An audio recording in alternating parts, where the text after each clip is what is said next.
Don't move, Mark said, and his hand closed over mine on the steering wheel like he'd done it 100 times before.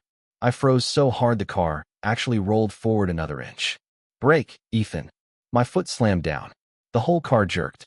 My seatbelt locked against my chest, and somewhere beside me, Mark let out a breath that sounded way too calm for a man who had just trusted me with his truck. Okay, he murmured. That was almost a mailbox. I stared through the windshield at the empty parking lot behind Fairway Market, my hands still gripping the wheel like it might run away from me. I told Noah I was bad at this.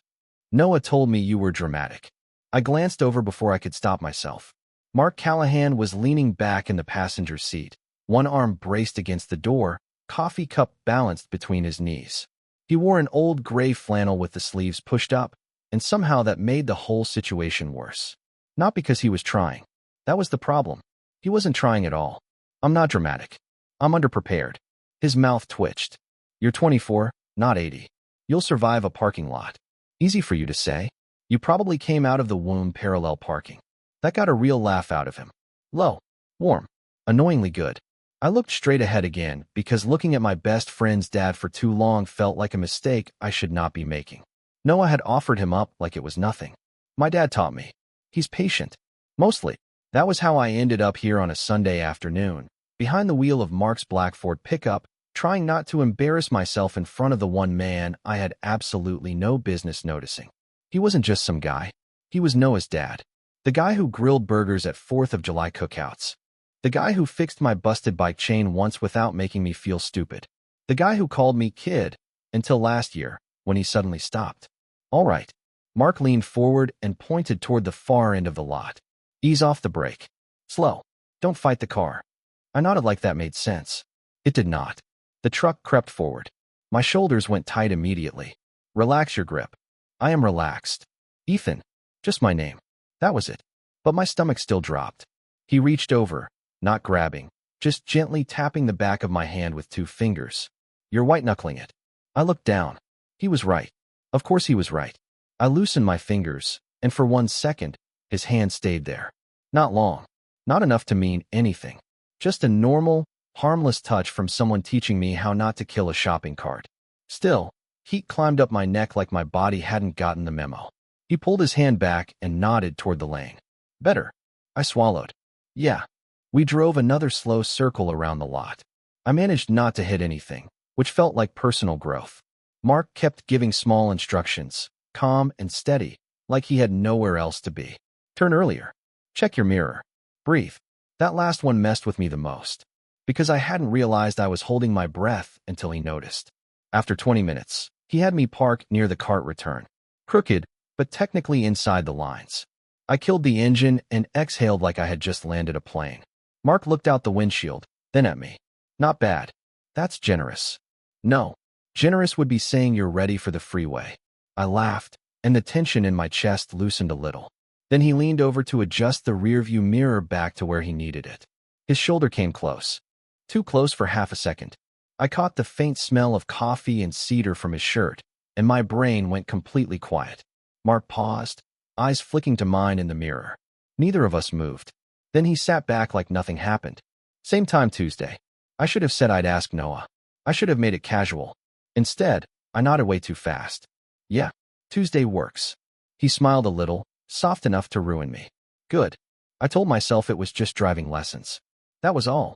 But when I got out of the truck, my hand still remembered exactly where his fingers had touched mine. By Tuesday, I had convinced myself the first lesson meant nothing. Completely normal. Totally harmless. A grown man had touched my hand for half a second, so I would not drive into a mailbox. That was not romantic. That was public safety. I repeated that to myself all afternoon like it was a prayer, and by 6:45, I was standing in front of my bathroom mirror changing shirts for the 3rd time.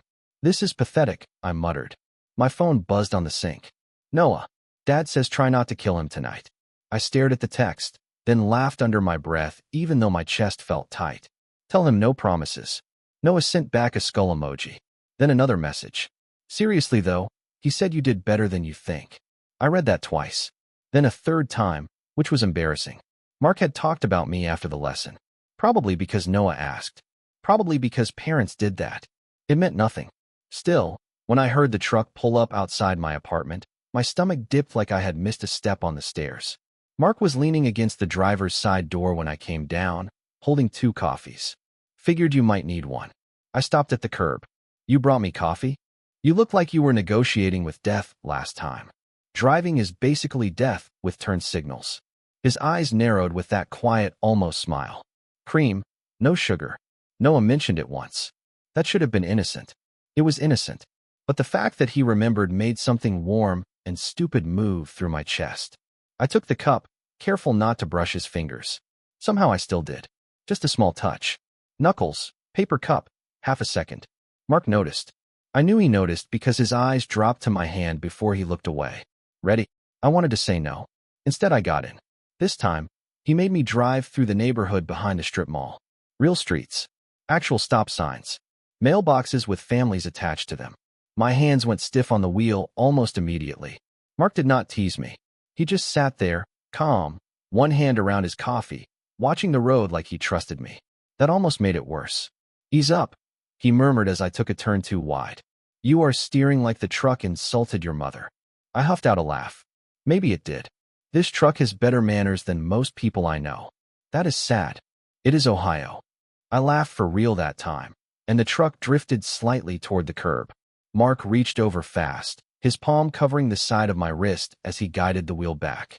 Not hard, not panicked, just steady. Eyes up. My breathing stopped. His hand stayed there until the truck was straight again. Then 1 extra second. Maybe I imagined that part. I probably did. Sorry. My voice came out too quiet. Mark did not pull away from the moment as quickly as I needed him to. He looked at me, not the road, not the mirror. Me.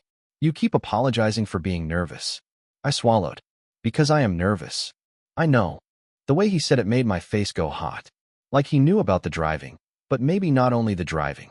I forced my eyes back to the street. Noah said you taught him in 3 days. Mark leaned back. Noah also hit a trash can on day 2 and blamed the trash can. That sounds like him. You are more careful. That is a nice way of saying terrified. No, his voice softened just enough to make my chest tighten. It is a way of saying you notice things. For a second, neither of us spoke. The radio played some old rock song under the sound of the engine. Houses passed slowly on both sides, porch lights flicking on as the sky went blue-gray. I told myself not to read into it. Mark was just being kind. He was good at that. Too good. We made it back to my apartment without damage, which felt like a miracle. When I parked, badly but legally, Mark nodded once. Better. I smiled at the wheel. You sound surprised. I am impressed. I looked over. Bad idea. His eyes were already on me, steady and unreadable. Then his gaze dropped for the smallest second to my mouth. Or maybe I made that up, because my brain hated me. He cleared his throat and reached for his coffee. Thursday. I should have taken a break. I should have said I had work. I should have remembered that Noah was my best friend, and Mark was his dad, and this was a terrible road to go down. Instead, I said, Thursday works. Mark gave me that small smile again. Good. And Ethan? My hand froze on the door handle. Yeah. Try to breathe before I have to remind you. I laughed because I had no idea what else to do. But after I got inside, I stood with my back against the door for a full minute, holding a half-finished coffee, wondering when exactly a driving lesson had started feeling like a secret. Thursday should have been easier. I knew where to put my hands. I knew how hard to press the brake. I knew Mark would show up 5 minutes early with coffee like it was becoming a routine, which was exactly the kind of thought I should have shut down immediately. But that night, he did not park outside my apartment. He texted me instead. Meet me at the high school lot. Less traffic. I stared at the message for way too long. It was only a driving lesson. A normal one. In a public parking lot. At 7 at night. With my best friend's dad. Great. Completely fine. When I pulled in with an Uber, Mark was already there, standing beside his truck under the stadium lights, jacket zipped halfway, hands in his pockets. The football field behind him was empty, the bleachers dark except for one flickering light near the concession stand. It felt too quiet, too private. You made it, he said as I walked up. I considered fleeing the state. That would be hard without a license. I pointed at him. That was low. His mouth curved. Accurate, though. I hated how easily he made me smile. We got in, and for the first 20 minutes, everything was fine. Better than fine. I reversed without panicking. I turned into parking spaces without clipping imaginary cars. Mark kept giving small praise, nothing dramatic. Just good. And that was cleaner. And once, there you go. In a voice that made my hands tighten on the wheel for reasons that had nothing to do with driving. Then my phone lit up in the cup holder. Noah. I ignored it. It lit up again. Mark glanced down before I could flip it over. Your manager checking on your progress? I laughed awkwardly. Noah. Oh. Something in his face shifted, small enough that I almost missed it. Want to answer? He is probably just asking if I died. That sounds like him. The phone buzzed a third time. This time, Mark picked it up and handed it to me at a red stop sign painted on the pavement. His fingers brushed mine. I looked at the screen. Noah had sent a photo of himself eating pizza in his kitchen. Then, Dad better not be boring you to death. I typed back without thinking. Too late. He is awful. Mark leaned slightly closer, trying to read it. Am I awful? His shoulder nearly touched mine. The truck suddenly felt smaller. I locked the phone and shoved it back into the cup holder. You are very bossy. I am keeping us alive. You told me to breathe 6 times. You needed reminding 7. I turned to argue, but he was already looking at me. Not smiling exactly. Just watching. The joke died in my throat. For 1 second, neither of us moved. Then the phone buzzed again, loud in the quiet truck. We both looked down like we had been caught doing something wrong. My chest tightened. That was the problem. Nothing had happened, but it still felt like something had. I forced a laugh and pulled forward. Too fast. Mark's hand came out automatically, steadying my wrist on the wheel. Easy. I should have relaxed. Instead, every nerve in my arm lit up. Sorry. Ethan. His voice was lower now. Pull into that space. I did badly. The truck stopped crooked across 2 lines. Mark did not comment. He just reached over, took the coffee cup from the console, and set it near the door so I would not knock it over. Then he turned toward me. You are not this bad when you are focused. I stared at the dashboard. Maybe I am distracted. Silence. I regretted it instantly. It sounded too honest. Too close to the thing I had been pretending was not sitting between us every time he looked at me too long. Mark rested one hand against his thigh, thumb moving once over the seam of his jeans. By what? My throat went dry. I could have said Noah's texts. The lights. The test next week. Anything normal. Instead, I looked at him, and the lie got stuck somewhere behind my ribs. Mark's expression changed like he saw it happen. Not the answer. Just the fact that there was one. He looked away first. We can call it for tonight. The carefulness in his voice hurt worse than if he had teased me. No, I am fine. You do not have to be fine. I hated that. I hated how gentle it was. I hated that he noticed when I was pretending before I even knew I was doing it. We sat there in the crooked truck, under the stadium lights, with Noah's unread message glowing between us. Then Mark reached over and adjusted the air vent away from my face. Small. Thoughtful. Ridiculous. You were shivering, he murmured. I was not cold. Not really. But I let him believe that because the truth was worse. The truth was I had started waiting for Thursdays. I had started memorizing how his voice sounded when he said my name. And when Mark pulled his hand back, slow and careful, I finally understood something I could not laugh off anymore. I was not scared of driving. I was scared of wanting another lesson. The next lesson was the first time it rained. Not movie rain. Not dramatic thunder shaking the sky. Just a cold, steady Ohio rain that made the road shine and turned every headlight into a blur. I almost canceled. I had my phone in my hand, message typed out, and everything. Maybe we should skip tonight. Then Mark texted first. Rain is good practice. I stared at those 4 words like they were a personal attack. Then another message came through. I will keep you off the freeway. I laughed despite myself, deleted my excuse, and grabbed my jacket. By the time I got into his truck, the windows were already fogging at the edges. Mark handed me a napkin for my wet hair before I even said hello. You walked. I wiped my forehead, trying not to look as flustered as I felt. It is 3 blocks. In the rain. People do that. People also make bad decisions. His eyes flicked to me for half a second, and I hated how much my brain wanted to turn that into something else. Seatbelt. I clicked it into place. Yes, sir. The words came out as a joke. Mostly. Mark went still for the smallest second. Not enough that anyone else would have noticed. I noticed. His hand paused on the gear shift, jaw tightening like he had to remind himself where we were. Then he looked out the windshield. Do not make me sound older than I already am. You brought up bad decisions, not me. His mouth moved like he almost smiled, but he did not answer. We started in the empty lot behind the pharmacy, then moved on to the side streets. The rain made everything harder. I was too careful, then too slow, then somehow both at once. Mark stayed patient, but the truck felt smaller than usual, full of damp air and the soft squeak of windshield wipers. Turn right at the stop sign. I see it. You are drifting. I am not. Ethan. The curb appeared way too close. I jerked the wheel. Mark moved at the same time, his hand covering mine, firm and warm, guiding us back into the lane. Easy. Do not overcorrect. The truck straightened. My pulse did not. His hand stayed on mine. 1 second. 2. Rain tapped against the roof. The wipers dragged across the glass. I could feel the weight of his palm, the careful pressure of his fingers, and the worst part was that neither of us needed the help anymore. I looked down at our hands. So did he. Slowly, he let go. Pull over up there. My mouth felt dry. Did I do something wrong? No, that made it worse. I parked near a closed diner with a red neon sign buzzing in the window. The engine idled. Neither of us moved. I stared at the steering wheel like it could save me. Mark reached forward and turned the heat down, then back up, then finally dropped his hand into his lap, like even he knew he was looking for something normal to do. You have been different since Thursday. My chest tightened. No, I have not. You have. I let out a small laugh that sounded fake even to me. You always this intense during driving lessons. Only when the student lies badly. I turned toward him before I could stop myself. Maybe I am just trying not to make things weird. The words landed hard. Mark's face changed. Not shocked.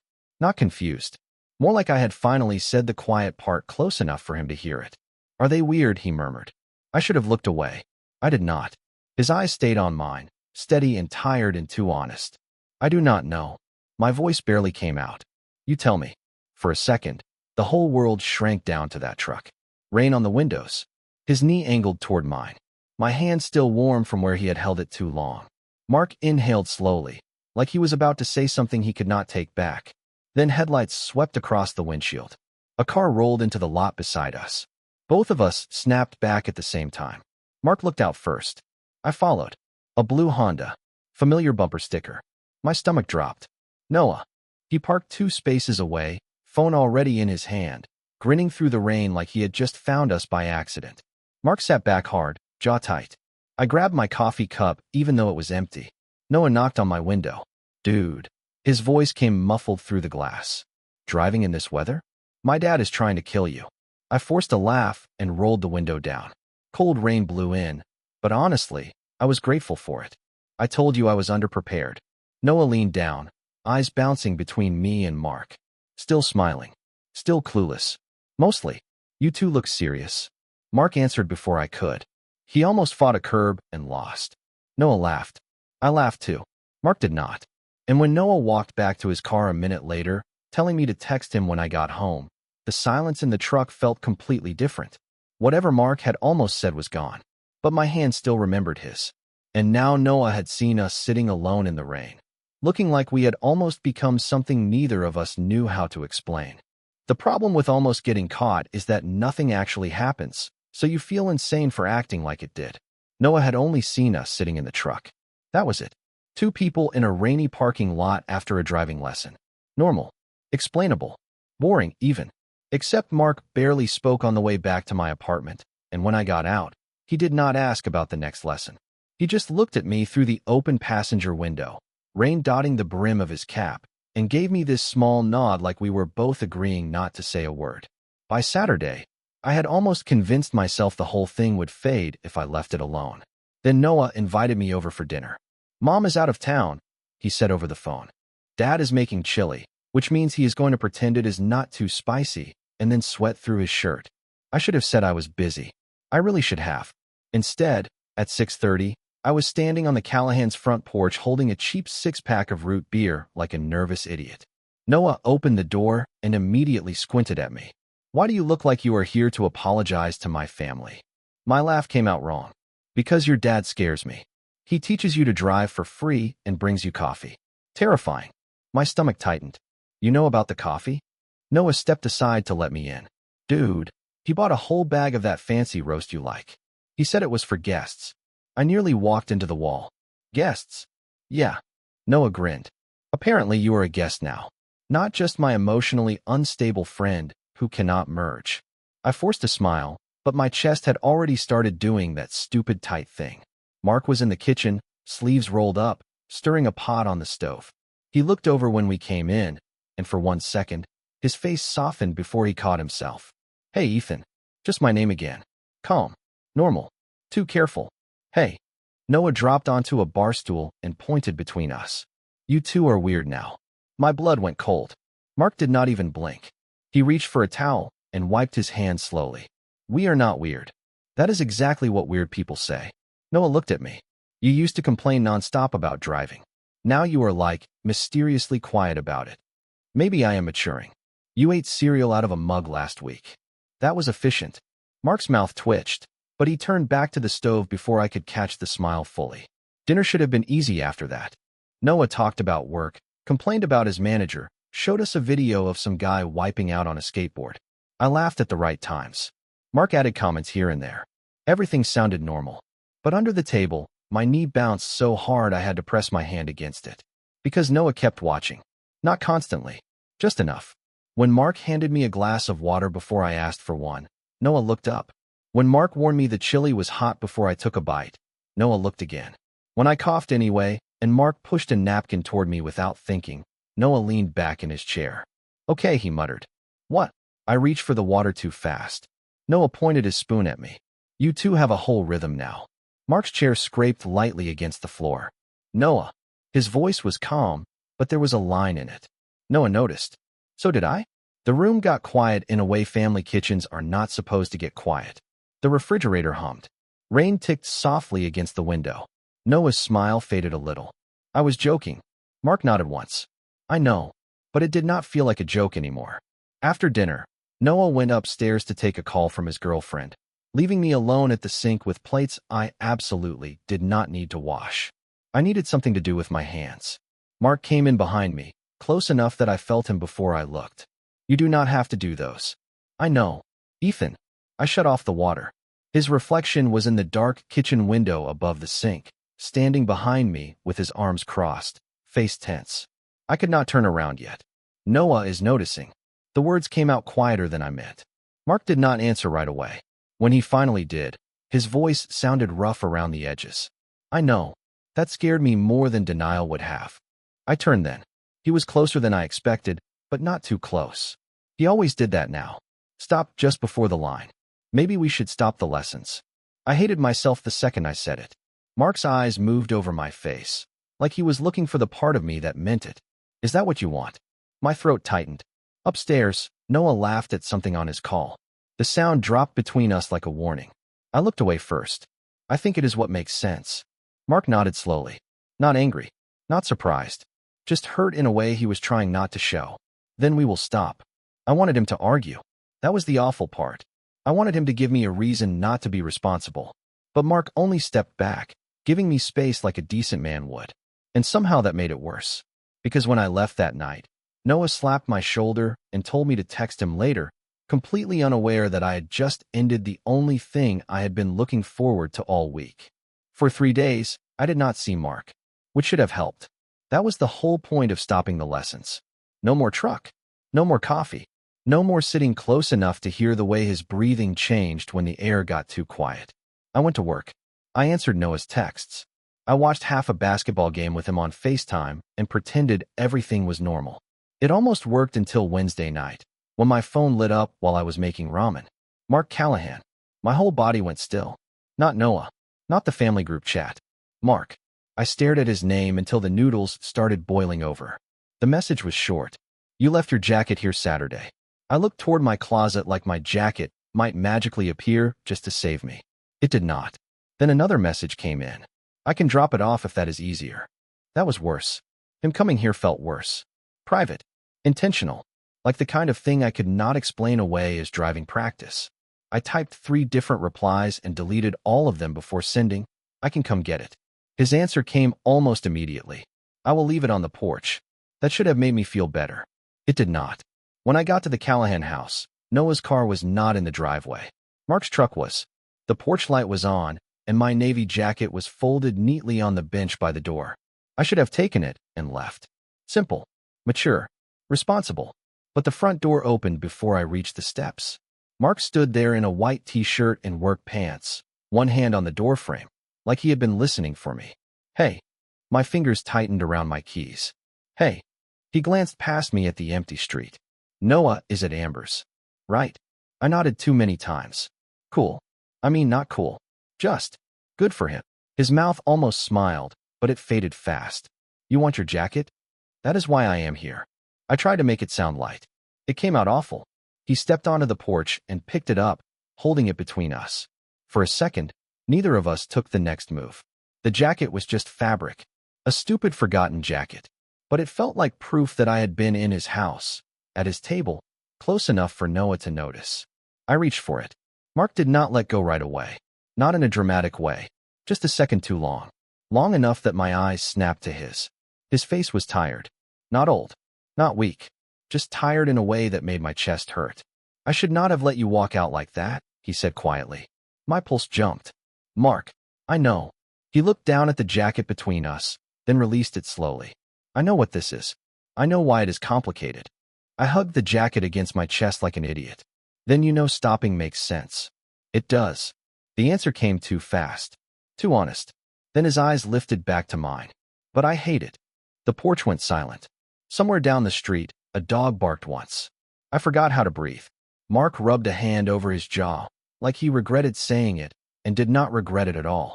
I have been trying to act normal all week. I am not very good at it. A laugh broke out of me, small and nervous. You? You are the calm one. Not lately. He leaned back against the porch railing, putting more space between us than he needed. Like he was doing it on purpose. Like if he stood too close, he might say something worse. I keep making coffee for 2 people in the morning. My throat tightened. That does not mean anything. His eyes stayed on mine. It does to me. There it was. Not a confession. Not exactly. But close enough to knock the ground out from under me.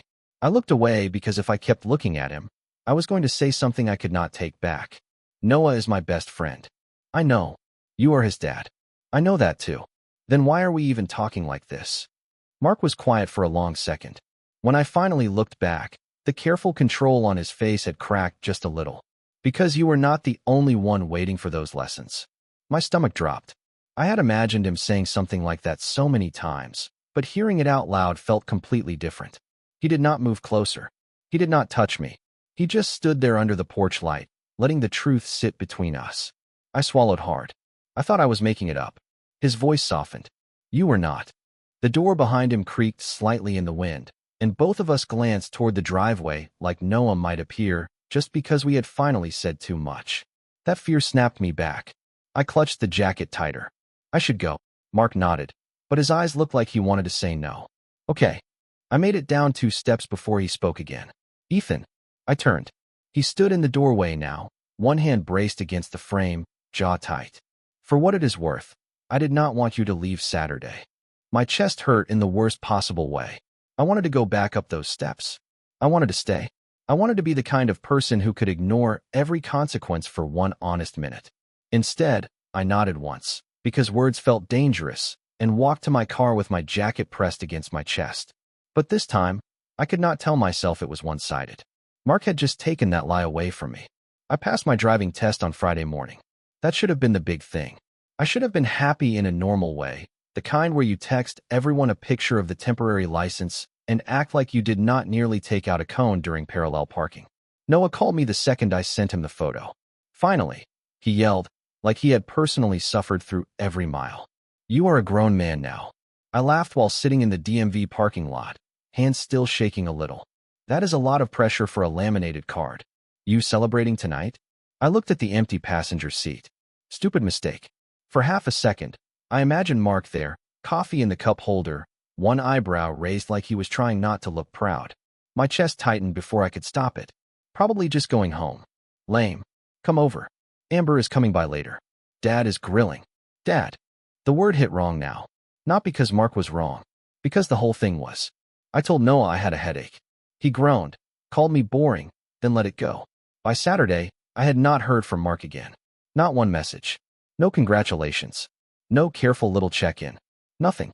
Which was exactly what I had asked for, in a way. Space. Logic. Boundaries.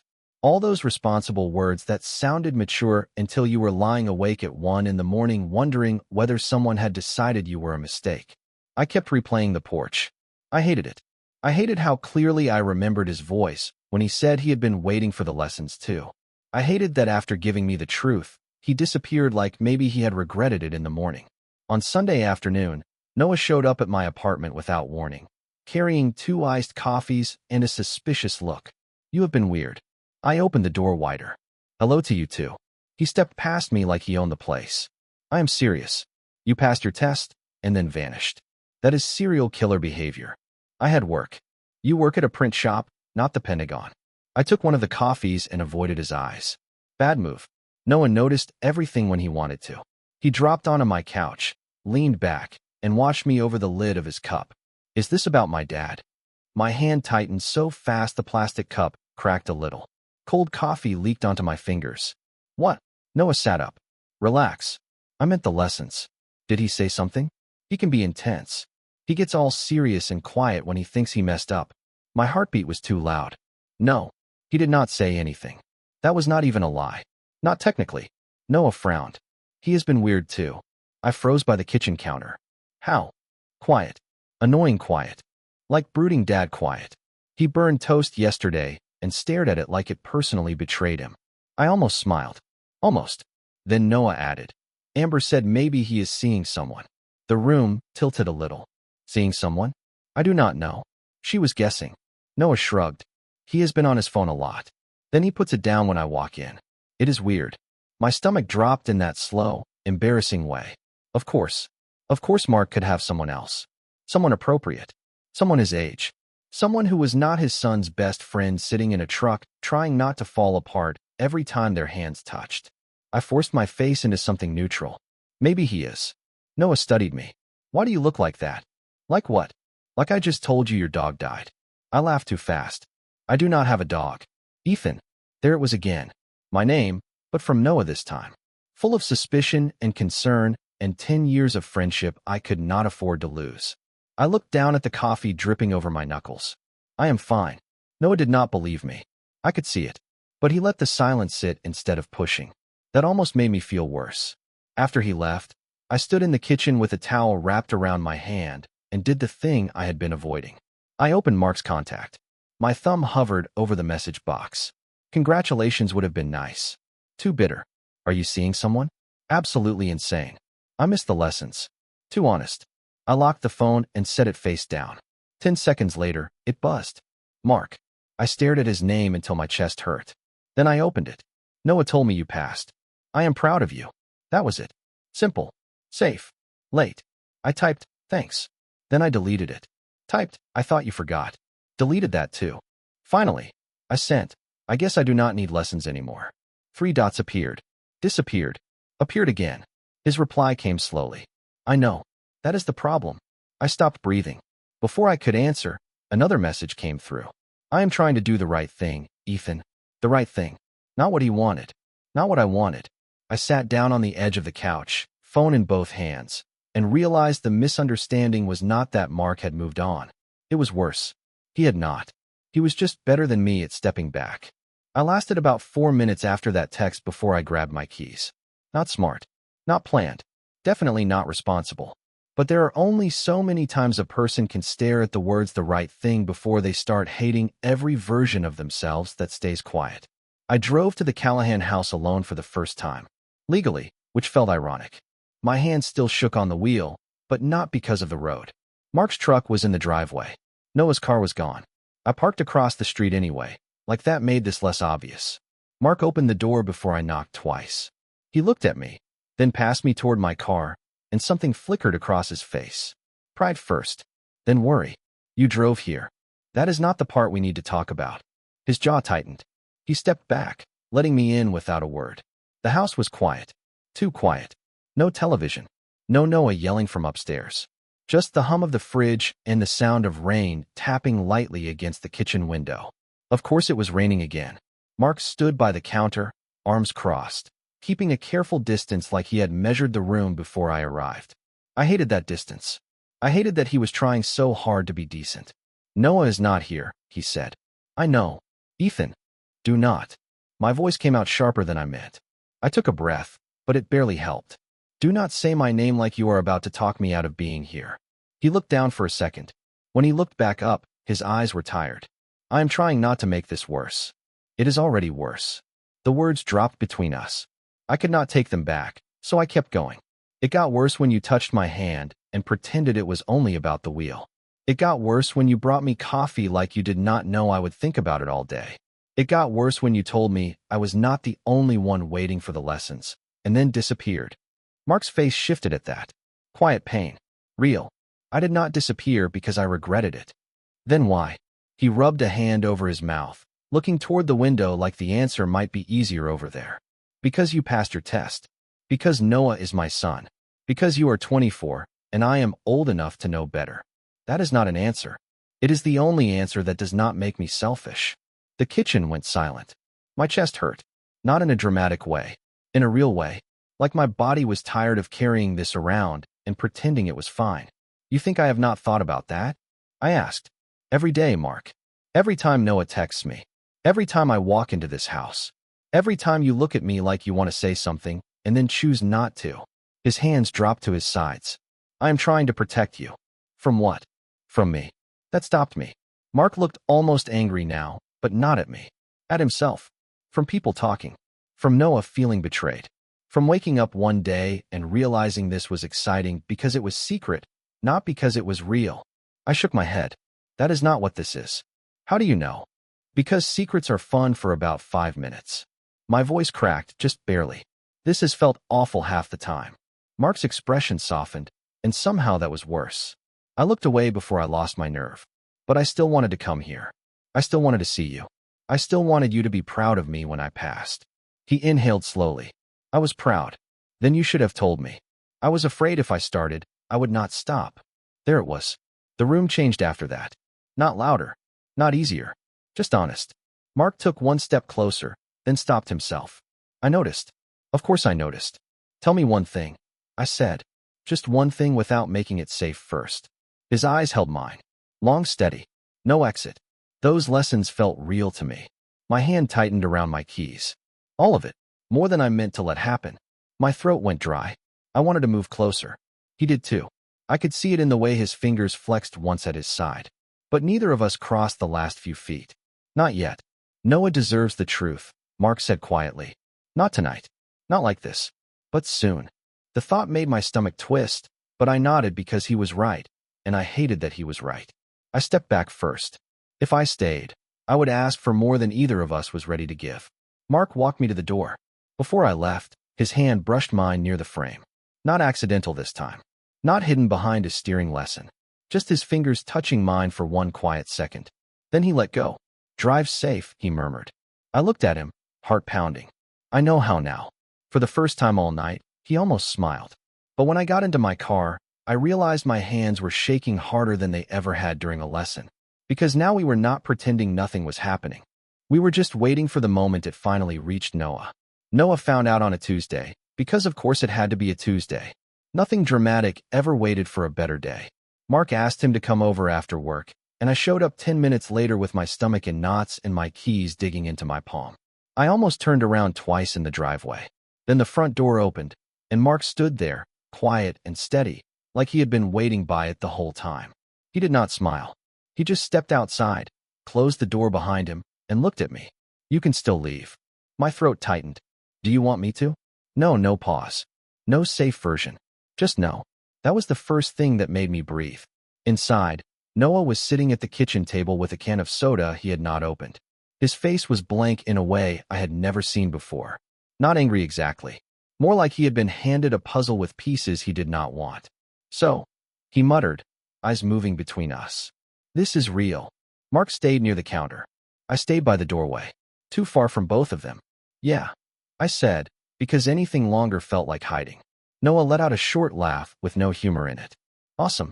Great. Super normal thing to hear about your best friend and your dad. I flinched. Mark did too, but barely. Noah. No, I get a minute. Noah pointed at him, then at me. I get several minutes. He did. So we gave him that. He paced. He asked when it started. He asked if anything happened while he was in the house. He asked if I had been lying to him the whole time. That one hurt the most because the answer was not clean. I did not know what it was at first. I told him, hands tied around the back of a chair.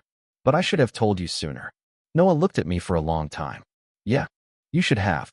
There was no dramatic forgiveness. No sudden hug with music swelling in the background. Just three people in a kitchen, saying hard things badly, but honestly. Mark did not let me take all of it. He told Noah he was responsible too.